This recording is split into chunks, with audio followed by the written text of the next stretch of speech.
नियमित लसीकरण. अगं आटप लवकर, परत तिकडे गर्दी होते. अरे कल्लू दादा कुठे चाललात? अरे राजू भाऊ, शबानाला भगत बाबाकडे घेऊन चाललोय. गरोदर आहे ना, म्हणून तिकडूनच उपचार करणार आहे. अरे कल्लू दादा, आम्ही मुलीला घेऊन दवाखान्यात चाललोय लसीकरण करण्यासाठी. तुम्ही पण चला आमच्या बरोबर. दवाखान्यात? नाही बाबा, आम्हाला नाही जायचं. अरे कल्लू दादा, प्रसूती अगोदर गरोदर मातेस व प्रसूती झाल्यावर नवजात बाळाला सर्व लसी या योग्य वेळेत दिल्या पाहिजेत. चला आता तेथूनच उपचार करा. अरे राजू भाऊ, आम्ही उपचार जरूर करू, पण दवाखान्यात नाही, आमच्या भगत बाबाकडे. चल ग. अरे तू चल लवकर, खूप वेळ लावतेस.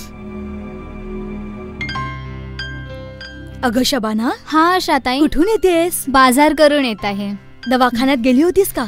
नाही. मी डॉक्टरीन ताईकडे चालले, येतेस? अच्छा ठीक आहे, चला. चल.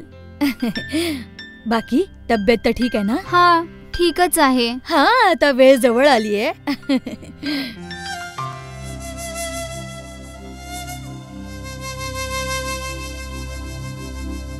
तुम्ही टीटीचे 2 इंजेक्शन घेतले असतील अशी आशा करते. हे काय असते? हे टिटनस रोगावरील इंजेक्शन आहे. यामुळे फक्त तुमचीच नाही तर तुमच्या होणाऱ्या बाळाचंही रक्षण करते. त्यामुळे गर्भधारणा लक्षात आल्याबरोबर प्रत्येक स्त्रीने टिटनसचे म्हणजेच धनुर्वाताचे इंजेक्शन घेतलेच पाहिजे. मुलांना 1 वर्ष होण्या अगोदर 5 वेळा लसीची मात्रा दिली पाहिजे. बाळाला जर सर्दी, खोकला, ताप आला तरीही डॉक्टर बाळाला मात्रा द्यायची असते का?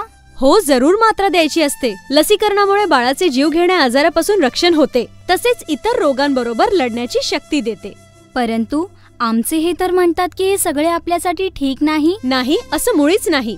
जगातील सर्व मुलांना लसीकरण केले जाते व त्यामुळे मुलं आरोग्यदायी असतात. आमच्या येथे असे म्हटले जाते की आपण आपल्या आरोग्याची काळजी घेतली नाही तर आपण देवाची अवहेलना करतो. योग्य वेळी लसीकरण केल्यामुळे मुले शारीरिक व मानसिक दृष्ट्या सुदृढ होतात. म्हणून लसीकरण करून घ्या व सर्व रोगांपासून मुक्त राहा. पण आम्हाला कसे माहित पडेल की कोणती लस कधी घेतली पाहिजे?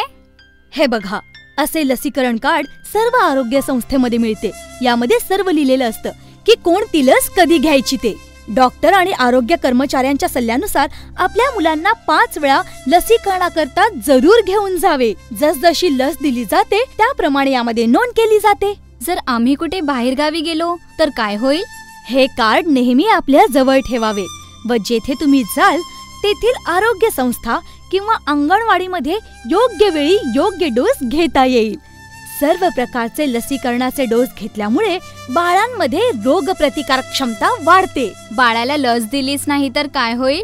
पोलिओ, गोवर, धनुर्वात, क्षयरोग, डांग्या खोकला, कावीळ तसेच इतर रोगांमुळे तुमच्या मुलांचा मृत्यू सुद्धा होऊ शकतो किंवा ते कायमस्वरूपी अपंग होऊ शकतात. हाय अल्ला, बरे झाले तुम्ही मला इथे घेऊन आलात.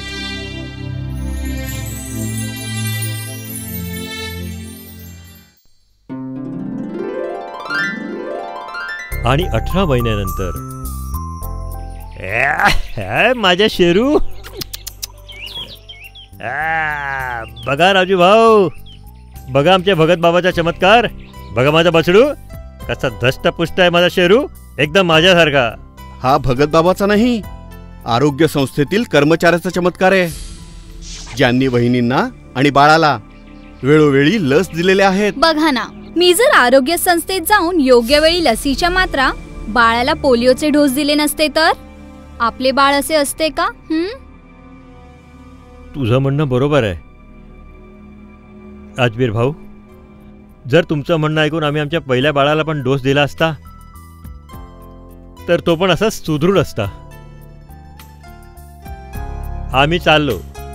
अरे कल्लू दादा कुठे चाललास? सर्वांना समजून सांगायला चाललो राजू भाऊ. त्यामुळे सर्व मुलांना डोसचा फायदा होईल आणि ती सुदृढ राहतील. ठीक आहे. योग्य वेळी लसीकरण करून आपण आपल्या मुलांना बऱ्याच जीवघेण्या आजारापासून वाचवू शकता, तसेच इतर बऱ्याच रोगांबरोबर लढण्याची शक्ती देऊ शकता. प्रत्येक गरोदर महिलेस टिटनेस इंजेक्शन जरूर द्यावे. प्रशिक्षित आरोग्य कर्मचाऱ्यांकडून सल्ला घेऊन योग्य वेळी लसीकरण करून घ्यावे. मुलांना राष्ट्रीय पोलिओ मोहिमेतील पोलिओचे जास्तीचे डोस जरूर द्यावेत. 1 किंवा अन्य कोणत्याही वयाची मर्यादा न ठेवता 5 वर्षापर्यंत पोलिओचे डोस नियमित द्यावेत. लसीकरण योग्य वेळी न केल्यामुळे मुलांना पोलिओ, गोवर, टिटनेस म्हणजे धनुर्वात, टीबी म्हणजे क्षयरोग, डांग्या खोकला, कावीळ यासारखे जीव घेणारे रोग होऊ शकतात. जरी सर्दी, खोकला, साधारण ताप असला तरीही लसीकरण जरूर करावे. संपूर्ण आरोग्य हा मुलांचा अधिकार आहे. योग्य वेळी योग्य लस हा आहे आशीर्वाद आरोग्यदायी जीवनाचा.